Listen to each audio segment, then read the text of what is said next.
नमस्कार। खबर उत्तर प्रदेश में आप सभी का स्वागत है। मैं हूं आपके साथ गरिमा वाजपेयी। खबरों में आगे बढ़ेंगे इससे पहले एक नजर आज के हेडलाइंस पर डालते हैं। संभल हिंसा मामले पर बोले सीएम योगी, अब जो डेमोग्राफी बदलने की कोशिश करेगा उसे खुद पलायन करना पड़ेगा। यूपी के 4 सरकारी मेडिकल कॉलेजों में नीट 2025 का दाखिला रद्द, हाईकोर्ट ने फिर से सीटें भरने का दिया आदेश। मोहन भागवत ने भाईचारे को पहचाना, अफजाल अंसारी बोले बिना परिवार वालों को राजा नहीं बनाना चाहिए, हिंदू धर्म के लिए आरएसएस सबसे बेहतर। लखनऊ में कंप्यूटर प्रशिक्षण योजना में बदलाव, प्रशिक्षण योजना में शामिल होंगे एआई और ड्रोन पाठ्यक्रम। 490 इलेक्ट्रिक इंजनों ने रोका 5 लाख टन कार्बन उत्सर्जन, नॉर्थ सेंट्रल रेलवे ने पर्यावरण संरक्षण की दिशा में की पहल। लखनऊ, आगरा और कानपुर में नए एटीएस को मंजूरी, यूपी में 14 हुई संख्या।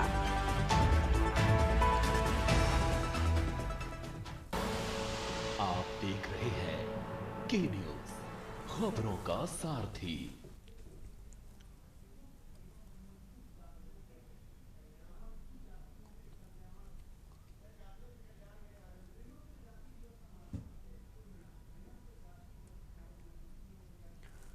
खबरों में आगे बढ़ेंगे, सीधा आपको लखनऊ लेकर चलते हैं, जहां पर विमुक्त जाति के दिवस समारोह में पहुंचे हैं मुख्यमंत्री योगी आदित्यनाथ। तस्वीर आपको हम दिखाते हैं।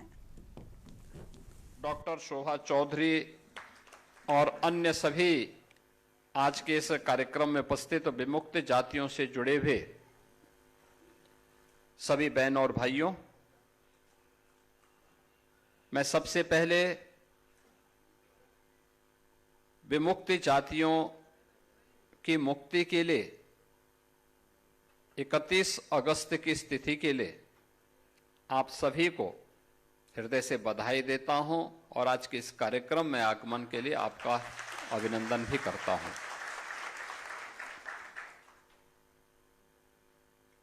वास्तव में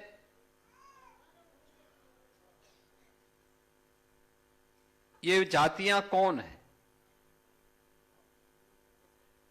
ये वे जातियां हैं जिन्होंने देश के अंदर विदेशी हमलों को रोकने के लिए एक योद्धा के रूप में काम किया था।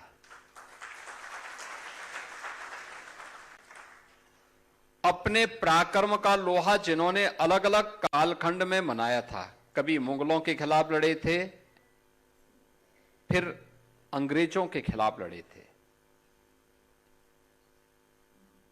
और लड़ते लड़ते उन्हें कभी ऐसी परिस्थितियां हो जाती थी कि युद्ध के मैदान से पलायन करना होता था। परिस्थितिवश जब पलायन करना होता था तो घर बार सब कुछ उनका जब्त हो जाता था या नष्ट हो जाता था, और वे ऐसे घूमते हुए घुमंतु बन गए। उन पर अत्याचार करने के लिए 1857 के प्रथम स्वातंत्र समर के बाद जब ब्रिटिश गवर्नमेंट ने देखा कि ये जातियां उनको यह देश में ज्यादा समय तक शासन नहीं करने देंगे, तो उन्होंने क्रिमिनल ट्राइब्स एक्ट 1871 बना करके तमाम उन जातियों को जो भारत की योद्धा जाति थी, जिन्होंने समय समय पर विदेशी हुकूमत के खिलाफ उन युद्धों में भाग लिया था, उन सबको क्रिमिनल ट्राइब्स बना करके उनको पूरी तरीके से उनके जीवन के साथ खिलवाड़ करने का काम किया। और इसके पीछे की मंशा थी कि इन्हें जन्म से अपराधी बना दिया जाए, जैसे कि यहां पूर्व वक्ताओं ने यहां पर कहा। और लेकिन 1947 में देश आजाद हुआ और 52 तक ये जातियां तब भी उसी प्रकार की क्रिमिनल ट्राइब्स का हिस्सा बनी रही। 31 अगस्त 1952 को बाबा साहब डॉक्टर भीमराव अंबेडकर जी के प्रयासों से इन सभी जातियों को क्रिमिनल ट्राइब से मुक्ति मिली और क्रिमिनल ट्राइब से मुक्त होने के बाद इन्हें भी आगे बढ़ने का अवसर प्राप्त हुआ। अलग अलग क्षेत्र में इन्होंने काम प्रारंभ किया और फिर इनके लिए तमाम प्रकार के अन्य आयोजन प्रारंभ हुए। आज के इस अवसर पर जब हम लोग यहां पर हैं, उत्तर प्रदेश सरकार और भारत सरकार हर घुमंतु जाति के कल्याण के लिए पूरी प्रतिबद्धता के साथ कार्य कर रही है। आश्रम पद्धति के विद्यालय बना करके उत्तम शिक्षा की व्यवस्था हो सके, इसके लिए 9 जनपदों में अब तक जयप्रकाश नारायण सर्वोदय विद्यालय रामपुर, फर्रुखाबाद, वाराणसी, लखनऊ, गोरखपुर, गोंडा, सोनभद्र, सुल्तानपुर, इन सब में ये विद्यालय प्रारंभ हो चुके हैं। 2 आवासीय आश्रम पद्धति के विद्यालय प्रयागराज और लखनऊ में प्रारंभ हो चुका है। 101 आश्रम पद्धति विद्यालय विभाग के द्वारा कुल संचालित हैं और इन आवासीय विद्यालयों में बच्चों के लिए उनके रहने की, खाने की, यूनिफॉर्म की और हर प्रकार की सुविधा, ये सभी प्रकार की सुविधाएं सरकार वहां पर उपलब्ध करवाने का कार्य कर रही है। इसके अलावा प्रतापगढ़ और लखीमपुर खीरी में भी, प्रतापगढ़ में 2, लखीमपुर खीरी में 1, 3 छात्रावास संचालित हैं। 264 राजकीय अनुसूचित जाति छात्रावास में भी विमुक्त जाति के छात्र छात्राओं के लिए उन्हें प्रवेश वहां पर देने की व्यवस्था है।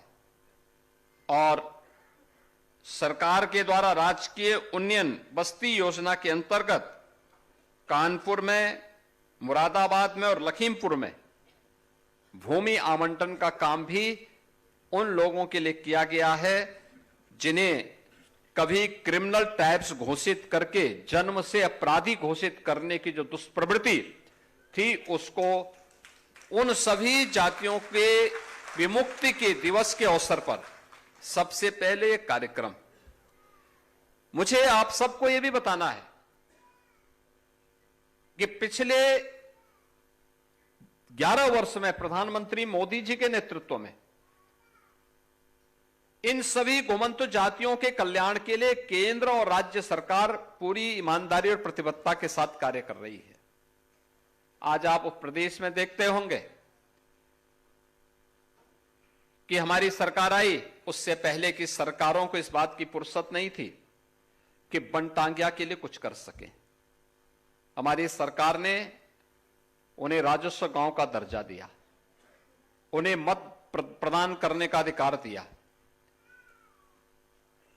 1947 से लेकर के 2017 तक एक भी बनटांगिया परिवार के अपने पक्के मकान नहीं थे।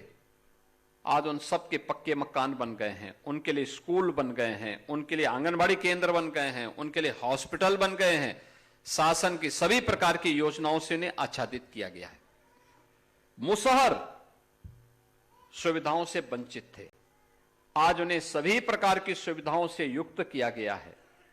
कोल सुविधाओं से वंचित थे, उन्हें सभी प्रकार की सुविधाओं से युक्त किया गया है। थारू, गौड़, चेरो और तमाम अन्य उन सभी जातियों, बुक्सा, सहरिया, इन सब को भी इन योजनाओं से संतृप्त करने का कार्य किया जा रहा है।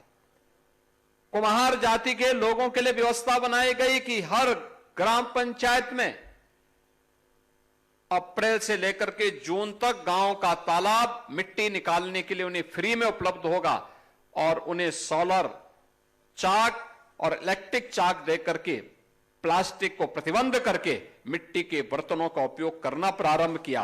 परिणाम है आज प्रजापति समुदाय के लोगों को भी अच्छा आमदनी शुरू हुई।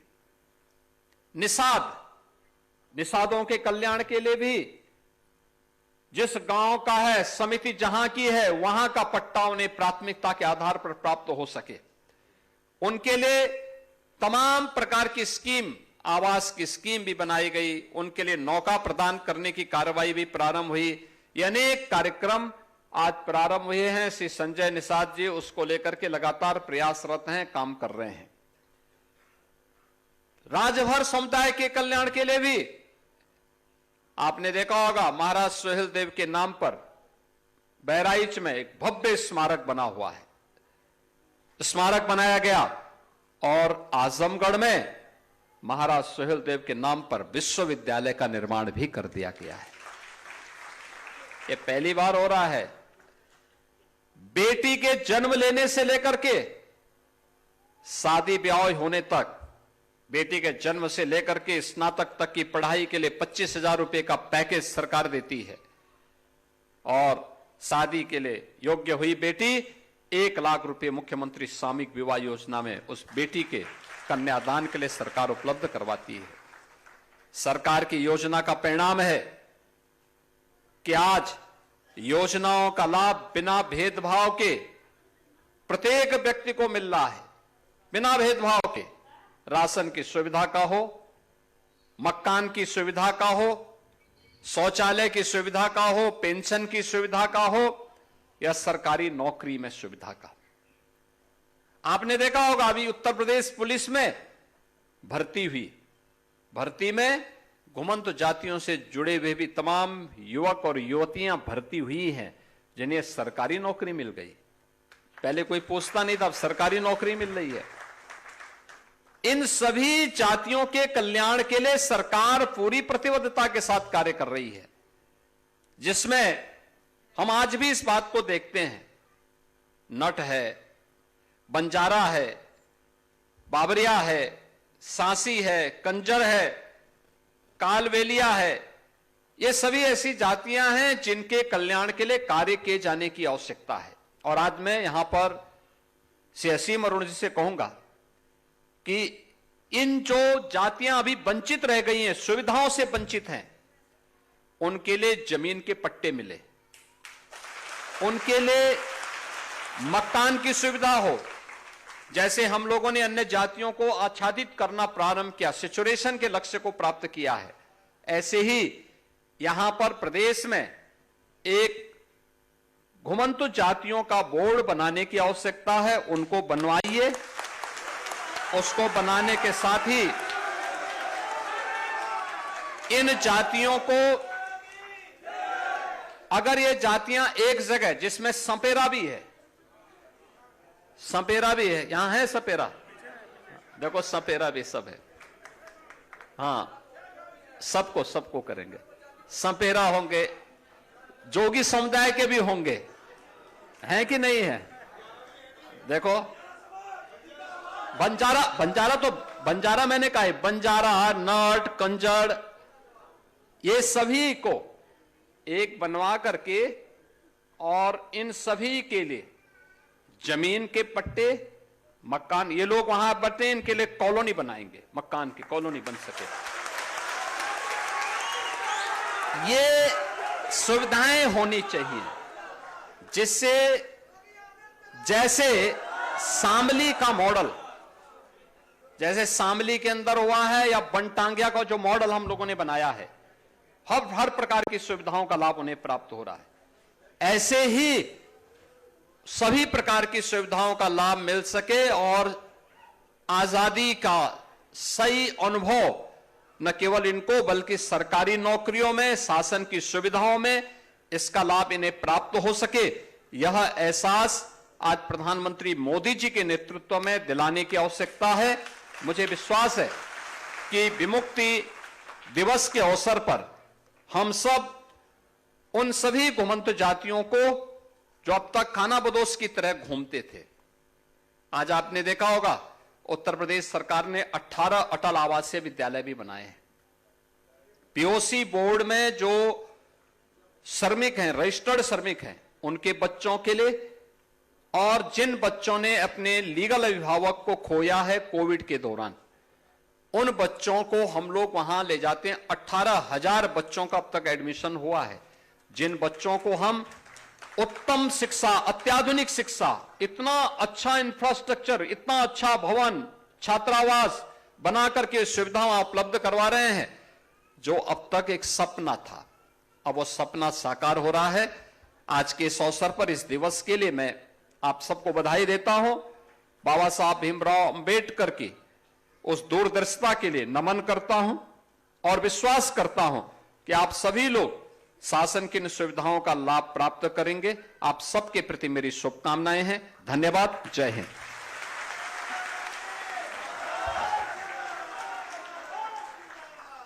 बहुत बहुत धन्यवाद माननीय। लखनऊ से आपको हम तस्वीरें दिखा रहे थे जहां पर मुख्यमंत्री योगी आदित्यनाथ पहुंचे हुए थे। अहम बातें उनकी ओर से कही गई हैं। वापस से रुख कर लेंगे अपनी खबरों की ओर। लखनऊ में पटाखा फैक्ट्री में विस्फोट हुआ। गुडम्बा क्षेत्र के बेटा गांव में पटाखा फैक्ट्री में विस्फोट की बात सामने आई है। पटाखा फैक्ट्री में अचानक से विस्फोट हुआ। घटना में 2 लोगों की मौत की खबर है। कई लोगों की घायल होने की भी बात सामने आई है। मामले में कई लोगों के दबे होने की आशंका। गुडम्बा थाना क्षेत्र के बेटा गांव का पूरा मामला सामने आया है। बड़ी जानकारी आपको हम बता दें, गुडम्बा क्षेत्र के बेटा गांव में पटाखा फैक्ट्री में विस्फोट हुआ। अहम जानकारी आपको हम बता रहे हैं। पटाखा फैक्ट्री में अचानक से हुआ विस्फोट।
और इसी खबर पर बातचीत के लिए हमारे साथ में शिवा शर्मा हमारे संवाददाता जुड़ चुके हैं। शिवा, पटाखा फैक्ट्री में अचानक से ब्लास्ट होने की बात सामने आई है। 2 लोगों की जान चली गई, कई के घायल होने की बात सामने आई। पूरी जानकारी क्या है? आपके पास में स्थितियां कैसी है फिलहाल? देखिए, अभी कुछ ही देर पहले लखनऊ के गुडम्बा इलाके में बेटा गांव में एक निर्माण में जो कच्चा मकान था उसमें एक ब्लास्ट हुआ और ब्लास्ट में 2 लोगों की मौत हुई है और इनमें से एक आलम नाम का आदमी है और उसकी पत्नी है। और जो बाकी लोग हैं, जो उनके बेटे हैं, जो अन्य लोग हैं, वो फिलहाल घायल हैं, जिनको लखनऊ के ट्रामा अस्पताल में भर्ती कराया गया है। घटना इस प्रकार की है कि ये जो मकान था उस मकान में आलम और आलम का पूरा परिवार पटाखा बनाने का काम कर रहा था और चूंकि दीपावली भी नजदीक है और शादियों के जो ओकेजन है वो भी पास आ रहे हैं, तो ऐसे समय में जो अवैध पटाखा फैक्ट्रियां हैं वो ज्यादातर पनपती है। और लखनऊ का ये शहरी इलाका है जो गुडम्बा इलाका है और जो बेटा गांव है वो थोड़ा शहर से अलग हटके बना हुआ है। फिलहाल दोनों के शव को जो मौके पर भगदड़ जब मची तो पुलिस को सूचना मिली, फायर विभाग को सूचना मिली, तो सभी लोग आए थे मौके पर और जो मौके पर पुलिस पहुंची थी, दोनों को इस शव को पोस्टमार्टम के लिए भिजवाया गया है। जो अन्य लोग, जो आलम के परिवार के जो लोग हैं, उन्हें लखनऊ के ट्रामा सेंटर भिजवाया गया है। सभी पुलिस के बड़े अधिकारी, खुद जिला अधिकारी मौके पर घटनास्थल पर मौजूद है, लेकिन पूरा ब्लास्ट किन कारणों से हुआ, क्या वजह रही और इस पूरी घटना में और कितने लोग घायल हैं, ये अभी थोड़ा कह पाना मुश्किल होगा। करीबन बहुत शुक्रिया शिवा आपका हमारे साथ जुड़ने के लिए और अहम जानकारी के लिए।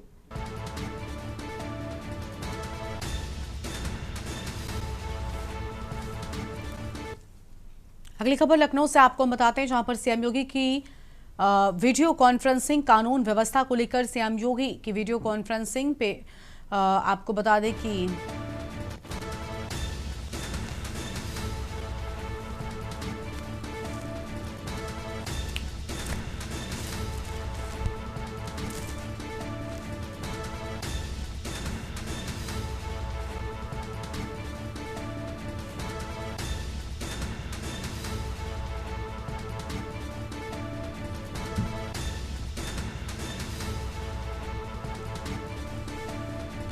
कई विभागों के अपर मुख्य सचिव और प्रमुख सचिव जुड़ेंगे। अहम जानकारी आपको हम बता रहे हैं।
अगली खबर है श्रावस्ती से, जहां पर यूपी में 8 आईपीएस अधिकारियों के तबादले। शामली, श्रावस्ती और कानपुर देहात के एसपी बदले गए। श्रद्धा नरेंद्र पांडे को कानपुर देहात का एसपी बनाया गया है। राहुल भाटी को श्रावस्ती का एसपी बनाया गया। नरेंद्र प्रताप सिंह को शामली का एसपी बनाया गया है। अहम जानकारी आपको हम बता रहे हैं।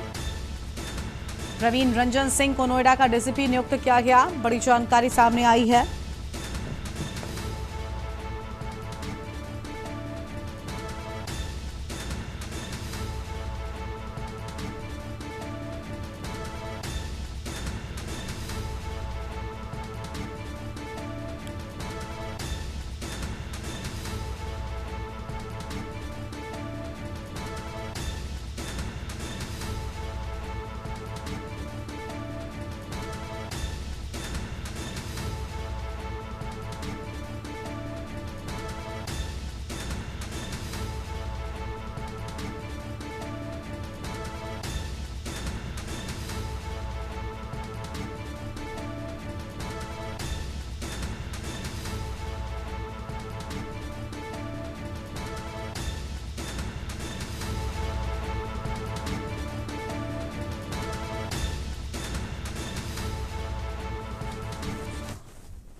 बुलेटिन में इतना ही। आप देखते रहिए न्यूज़ इंडिया। नमस्कार।